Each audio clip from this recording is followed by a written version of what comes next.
Welcome to the Bucher and Friends podcast. Here is your host. Let's send it over to Rick Bucher. Rick Bucher. Welcome to another episode of Bucher and Friends, part of the United WeCast Network. I'm Rick Bucher. You can read my stuff on Bleacher Report, and you can follow me on Twitter at Rick Bucher. You can follow the show on Twitter and Instagram at Bucher Friends. Now, you might have already noticed by the intro that I am not joined, as I usually am, by Ryan Hollins. Ryan couldn't make it, so he will be joining me in the next podcast. But this gives me an opportunity to once again go solo. It does change what the subject matter is going to be a bit, though, because while this is being recorded after Zion Williamson, 33 seconds into the Duke-UNC game, blows through his left shoe and sprains his right knee, and UNC then goes ahead and just blasts Duke. I want to talk about all of that with Ryan. I also want to get into the Tim Donaghy story that ESPN revisited that saga. Obviously, Ryan played and had experiences with Tim Donaghy. I have a number of people that I know in the referee business, the NBA, among NBA referees, and have some insight into their feelings not only about Donaghy, but a few other referees that are no longer very high profile and once were, and the backstories on those. So I'm going to save all that for our Friday podcast. And this gives me an opportunity to get into a couple things that I think still need to be addressed. They're largely off of All-Star Weekend and events still hanging out there. Kevin Durant and his beef with the media, along with Anthony Davis and where he stands and the announcement that he made over the All-Star Weekend about not having any teams that he wouldn't go to. Need some clarification on that. But there was something that Adam Silver said on Saturday night in his State of the League address to the media. And let me start off by saying I like Adam Silver. He is as personable as any commissioner I've ever met, and I've met a few. I got to know him actually when he was working in the league office long before we even knew he was a consideration for being the next commissioner. Everybody thought that Russ Granick was the guy who was going to take over. Now, David Stern, his predecessor, was accommodating too, but he was always needling, and he could hit you like a blast furnace if it served his purpose. I know that firsthand. I was working for the Washington Post during the 1998-99 lockout when Stern invited me and the Post sports editor at the time, George Solomon, up to New York for an exclusive interview in his office. Now, this was my first taste of getting preferential treatment because of the outlet that I worked for. I just joined the Post after 7 years with the San Jose Mercury News. And suffice it to say that we weren't being invited up for an exclusive interview with the commissioner during a time like the lockout. So we fly up and we sit down, and after a few pleasantries with David and Russ Granick, who was then the assistant commissioner, he was there as well. Stern opens a manila file. Keep in mind, 98-99, opens up a manila file with a computer printout of one of my most recent stories on the lockout. And the pages, I can look over and I see that the pages are striped with yellow highlighter. And Stern proceeds to alternately grill me on where I was getting my information and blasting me in front of my boss, questioning the accuracy of various points made that were critical of the league and the owners and their stance in the labor negotiations. And I want to say, I don't remember, I could probably go back and look up the story, obviously not with all the highlighter on it, but I want to say that the gist of the story was about how it wasn't a strike as some were describing it, and it was actually a work stoppage engineered by the owners. But meanwhile, this went from pleasantries to just, I got David Stern coming directly at me in front of my boss. And keep in mind, I hadn't been at the Post all that long, and this was a really nice step up for me, going from the Mercury News to the Post. So I don't think I showed that I was rattled, but yeah, I was taken aback. And it took me a couple minutes to realize what Stern was doing, because he and George, my editor, were friends. It was one of the reasons why I think we got invited up. And he knew that George wasn't about to ask him any tough questions in this Q&A. He understood this was a feather in our cap. This was something that Stern was giving us. I, on the other hand, was an unknown. So he clearly made the decision after reading my copy that he was going to put me on my heels and on guard. And I actually admired the tactic. I mean, I was sitting there, and I don't know that I smiled outright, but as soon as I knew what he was doing, I wasn't rattled anymore. I understood. And I was still, like, I felt stuck, but I wasn't taken aback. So as soon as he was done, like nailing me to the wall, he then proceeded to present the labor dispute as seen in the eyes of the commissioner. And that's what appeared in the Post the next day or the day after. I remember we flew back down to Washington after that meeting. So my guess is that I wrote it the following day. And since it was an exclusive, there wasn't a time element there. I'm telling you, this is a reflection of how different things are or were.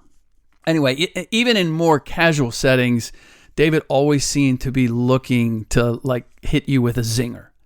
And Adam, on the other hand, has never taken a shot at anyone, to my knowledge. I've never seen it. Certainly hasn't happened to me.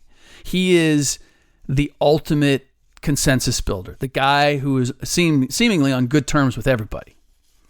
Now, that doesn't mean he's any less willing or able to paint a picture that is colored to favor the way the league wants an issue to be viewed by the public. Which brings us to Adam's comments All-Star Weekend about the league's ability to prevent tampering. Now, here is what Silver said. I mean, certainly, when it comes to tampering, I believe the league has all the tools needed in order to investigate and potentially prosecute, so to speak, a tampering claim. I believe that within our rules, the people at the league office who are in charge of those areas do a terrific job. It's not to say that there isn't some conversation that the league office isn't aware of, and I think we draw appropriate lines because nobody who's a part of the league wants to live in a police state either. So, within reason, I think we're doing a good job enforcing our rules. Now, if I'm not mistaken, Adam's former attorney, and this is a master's class in wordsmithing. It really is an amazing piece of work because there is nothing about Adam's statement that you can point to and say, well, that's just patently false, the way you can with a certain elected leader, for example. But this is how a brilliant man with a sharp mind speaks publicly. He doesn't say they've got a handle on tampering. He says they are solid on dealing with any tampering claims that are made. He even acknowledges the tampering conversations very likely occur, but the league isn't interested in stamping all of it out because it would create an oppressive atmosphere, or, as he says, a police state. Again, his words. So within reason, I think we're doing a good job enforcing our rules. Now, when he said it, and I was standing there with the rest of the media hearing it, I was thinking, and I knew there wasn't going to be a follow-up question to it, but the follow-up question would have been, okay, so explain to me when the clock hits midnight and teams are supposed to begin negotiating deals with free agents after July 1. How is it that we get announcements minutes into that time of deals fully formed? We get all the details. How is it that they've already negotiated those things? The reality, of course, is that the league couldn't function the way it currently does without the tampering rules being broken on a multitude of fronts. The free agents who agree to massive, complicated contracts the minute they're eligible to supposedly negotiate them. I mean, it's actually comical. And that's only one example. Teams are constantly mining the potential interest a pending free agent might have in them. And if they trade for a player with an expiring contract, rest assured they know in most cases whether he will or won't re-sign with them. In fact, they know it going in to making the deal, how much of an insurance they have, and it reflects on what they're willing to give up. There are exceptions, but they are just that. They're exceptions, not the rule. And everybody in the league knows it. So to suggest the league has a handle on tampering is the same as the NCAA saying that it has a handle on any and all recruiting violations. It's laughable because it's impossible. I mean, it's impossible. We know that. There's no way. They don't have the manpower. They don't have the resources. They don't have the wherewithal. And honestly, I'm not even sure that they have the desire. But you have to play it that way to the public. That's what they want you, the public, to believe. We got this. We have rules. We enforce them. We want everybody playing by those rules. Not exactly. But again, in this instance, Adam doesn't say that. He only says that the league is good at looking into tampering claims. And maybe you're asking yourself now, so why don't teams file more claims if there's so much known tampering going on? Well, because as I said, it's a function of the league. Everybody does it on some level. I mean, everybody does it on some level. And it's not worth creating an enemy. Because to my knowledge, I've never seen a team that is not going to be able to retain a player get to retain that player because the league decides that he has been illegally induced to go elsewhere. I've never seen it happen. So that means that if you have a player who's leaving and going elsewhere and you file a claim, about the only thing you run the risk, the only thing you're going to get out of it is the other team gets fined and then you've created an enemy because they then may look for an opportunity to file a claim against you, which is then going to cost you money. So they get dinged, cost them money. You get dinged, it costs you money. You haven't retained the player, so what's the point? It's just not worth it. Now, the Pacers filed a claim against the Lakers over Paul George, and agent Rich Paul got dinged in the Anthony Davis situation, really on behalf of LeBron James, because they were just so damn brazen about it. It was so out there. It was thrown in the Pacers' face. It was thrown in the Pelicans' face. And they were like, screw this. We're not going to let this go. We got to point this out. Now, speaking of Rich and the Pelicans, let's get something straight about AD saying over All-Star Weekend that he is open to being traded to all 29 teams. You know, we've had his dad came out, Anthony Davis Sr., and was saying, hell no, we're not going to Boston. And a list was put out there in terms of his preferred destinations. And I suppose in hindsight, as I look at it, it's really not surprising that AD in that setting would say, no, I'm willing to go anywhere.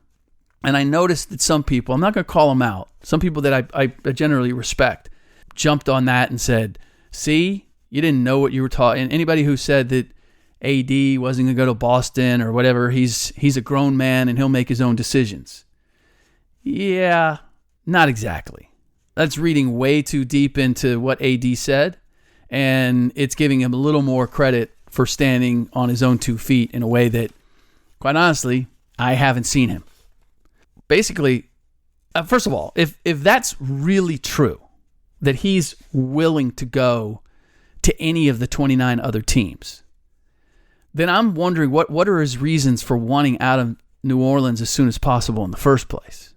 It doesn't make much sense. Are you telling me Phoenix looks like a better run franchise right now? Or that Cleveland is a place that he'd like to continue his career because the level of play and the opportunity and all that is so much better than what he's been experiencing in New Orleans? No chance. And this, by the way, is an example of poor wordsmithing. Because AD didn't have to say all 29 teams. He simply could have said, hey, my dad said what he said. He could have described what he's looking for and said that any team offering that he'd consider. Or even more simply, could have said, look, as far as I know, doesn't have a no trade clause in his deal. I've got to go wherever the Pelicans decide to send me for at least next season. And then I'll decide where I'm going to go. And now, so brings us to the second part of this. And I'm making this point particularly for Boston fans, since his dad made it pretty clear that there was no way that he saw his son. I mean, speaking on behalf of his son, saying there's no way we're re-upping in Boston. And I think it was pointed to the treatment of Isaiah Thomas as a reason for that, which honestly is a poor reason. I get the emotion in Isaiah Thomas playing through his sister's death, the way he played for him while he was there, suffering the injury and the hip injury and continuing to play. But honestly, they made a deal for Kyrie Irving. Are you going to begrudge them that they made a great deal, especially for a Isaiah Thomas who wanted to get paid and get paid handsomely, and he's got a torn hip? And from what I saw in his first stint with the Denver Nuggets before the All-Star break, he's still very much iffy when it comes to the repercussions of that hip. At his size, a hip injury? I can't give you how all the communication went between Isaiah and Danny Ainge. But the fact that the Celtics didn't re-up him and didn't re-up him for the kind of money that he was suggesting he deserved, I can't fault them for that. It does come, I mean, there's a lot of emotion in this thing, but it still comes down to a business decision, and Boston made a really wise business decision. And I feel badly for Isaiah that he may never get his big payday. But it happens. They don't give away money purposely to guys who can't play.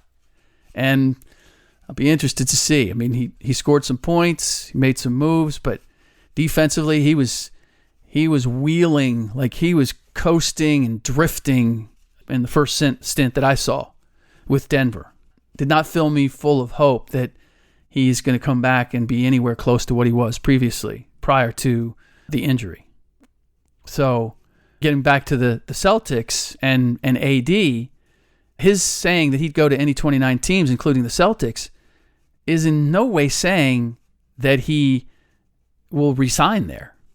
Hell, Rich Paul told me before the All-Star break that AD would happily go to Boston and play there next season, but also said they should know that they're getting him for 6 months and we're not making any long-term commitment there. That hasn't changed, and there was nothing that AD said over All-Star weekend that contradicts that. And here's the other thing you have to understand about AD. He's not a confrontational type dude. He is a really nice kid, but he's not inclined to stand up to somebody or tell somebody what they don't want to hear or take some sort of firm stand. You were not going to hear AD come out publicly and say, I'm done with the New Orleans Pelicans. My understanding is he did want to change, but he's like Dwight Howard in that regard. Hell, that's why, as I understand, that's why Rich Paul came out and made the trade demand, because he knew what AD wanted, but he also knew that he wouldn't ever come out and state it in definitive terms. It's kind of pushing a nuclear button.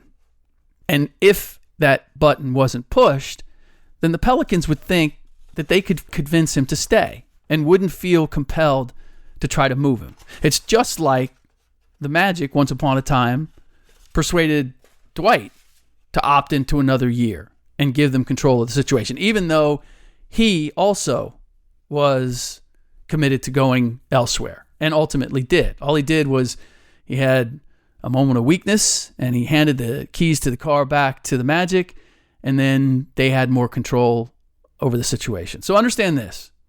The preferred places that have been reported, I think it's the Clippers, the Lakers, the Bucks, and Knicks, are still the preferred destinations.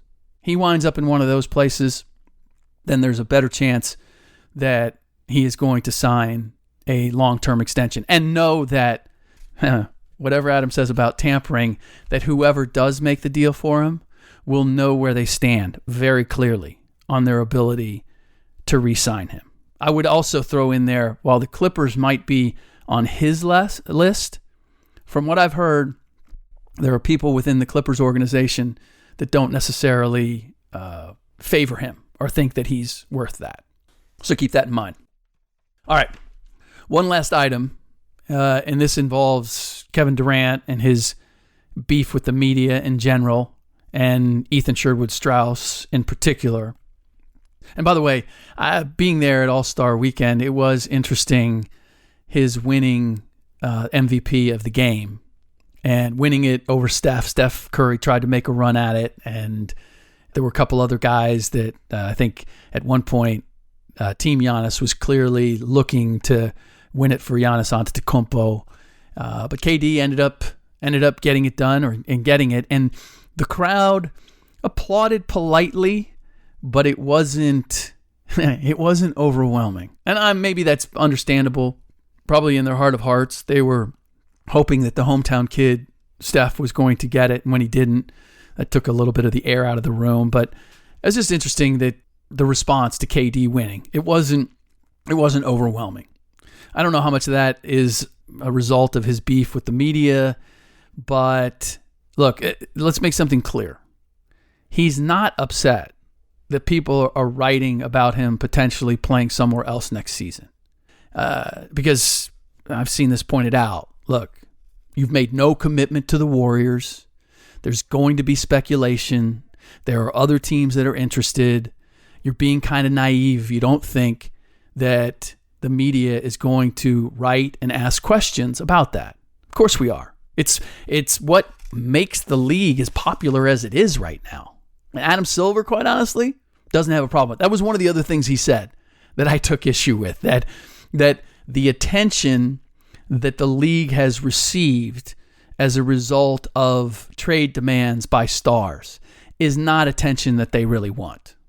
Which, I'm sorry, when you take over the week leading up to Super Bowl because of AD and his trade demand, and you own more of the sports landscape than I dare say any other sport, particularly outside of when you're playing games, don't tell me that that is attention that you'd rather not have.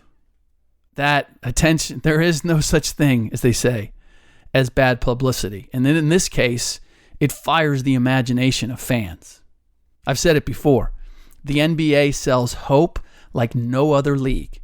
Between the possibility of getting a Zion Williamson or an RJ Barrett or Luka Doncic last year. I mean, there's always hope on the horizon that you're going to get some superstar. Basketball lends itself to that. One player can transform you.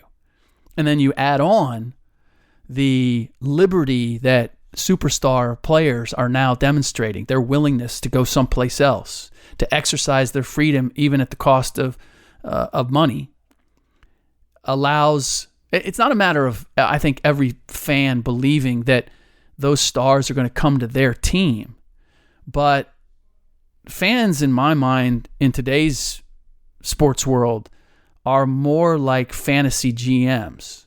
They're not rooting for laundry. They're not rooting for teams. I think that still happens in the NFL and in baseball. But in basketball, they root for players and they root for extraordinary combinations. Your imagination can run wild. You can imagine what it would be like if AD and KD team up in New York, or AD and Kyrie, or Kawhi and LeBron. I mean, just any number of possibilities. It's thrilling. It's like building your own superhero movie, or quite honestly, playing fantasy basketball, where you get to draft players irrespective of who they actually play for. I believe that that's the mindset of more and more sports fans. And as a result, no league lends itself to that mindset better than the NBA. So while Adam may suggest that that's attention that the league doesn't want, I dare say that it's working on behalf of the league in a big, big way. So the one clarification I just want to make when it comes to KD, and I do this because I had some conversations with some people over All-Star Weekend, and they clarified it to me. He's not upset that we're talking about that he could possibly be in New York next year or someplace else. He's upset at the suggestion that his interest in exercising that freedom might somehow be distracting him or preventing him from giving his all in winning another championship with the Warriors this season. That's what bothers him. Because his take is, what have you seen in my play or the way I practice that would suggest I'm not 100% committed to this team as of right now? And look, I'm sure there's people out there who will say, well, if you're already thinking about going someplace else next year, how is that not distracting you at least a little bit? How is that not stealing at least a little bit of your commitment, whatever it might be, whatever percentage it might be? And the truth is, from what I know about players, is they don't buy into that notion. They believe that I can be all in right now, and I can harbor the idea that I can't wait to see what my potential, my possibilities are once I become a free agent.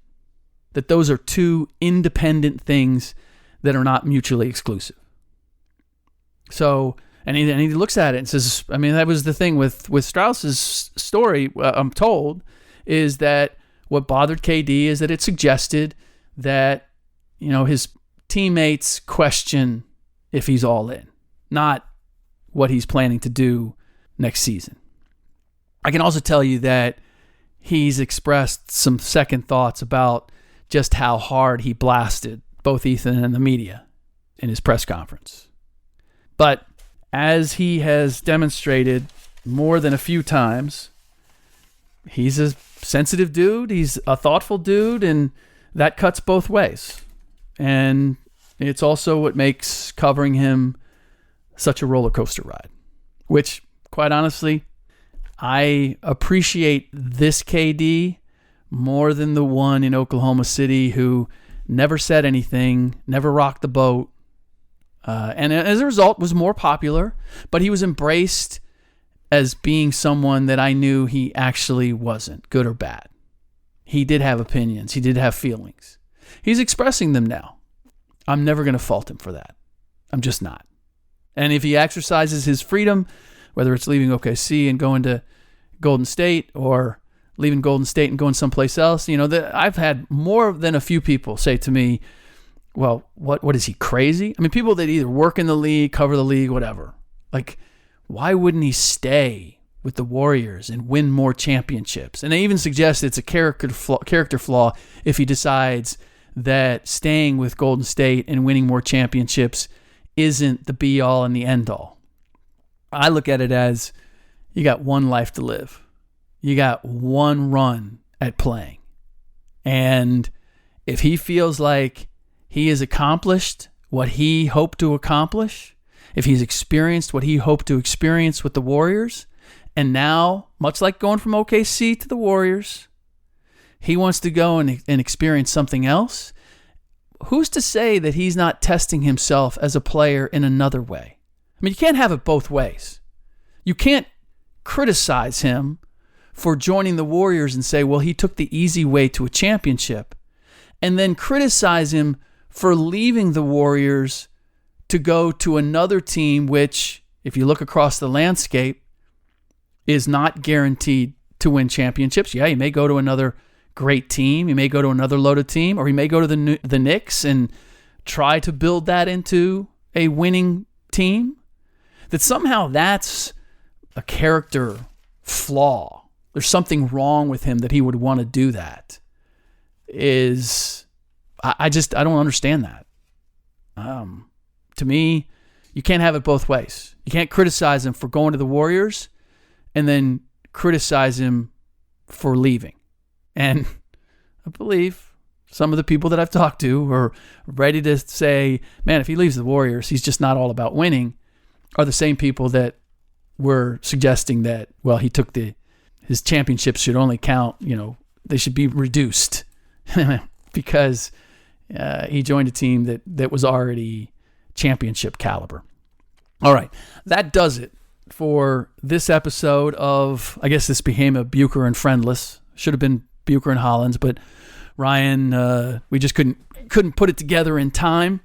And I wanted to talk about a few things that I picked up. I've picked up a few more things that we will get to when it comes to All-Star Weekend as the season progresses. In the meantime, in our next podcast, we will break down Zion Williamson, 33 seconds in, blowing through his shoe, find out from Ryan whether he's experienced that. I've talked to a couple of players who have had that happen. Jimmy Butler being one of them. I'll tell you that story. And then we'll get into Tim Donaghy because Ryan Hollins played games that were officiated by Tim Donaghy. Was there anything suspicious? I've talked to referees about Tim and a few other referees that I can tell you, high profile, kind of fell off the radar, and that wasn't by accident. All of that will be in the next podcast. Don't forget, BucherandFriends.com, and on it we have a survey link, and we are offering a $50 gift card to Amazon. You'll be eligible if you fill out the survey. It only takes a minute or two, and we just want to know who it is that is listening to the podcast and if there's anything that we can do to improve it in your minds. So fill that out, and hopefully we'll be able to give you $50 to spend as you wish. Please fill it out by Monday. As of Monday, we will have the drawing, and we will give away the $50. So get in and get in now. In the meantime, until Ryan joins me for the next podcast, thanks for listening.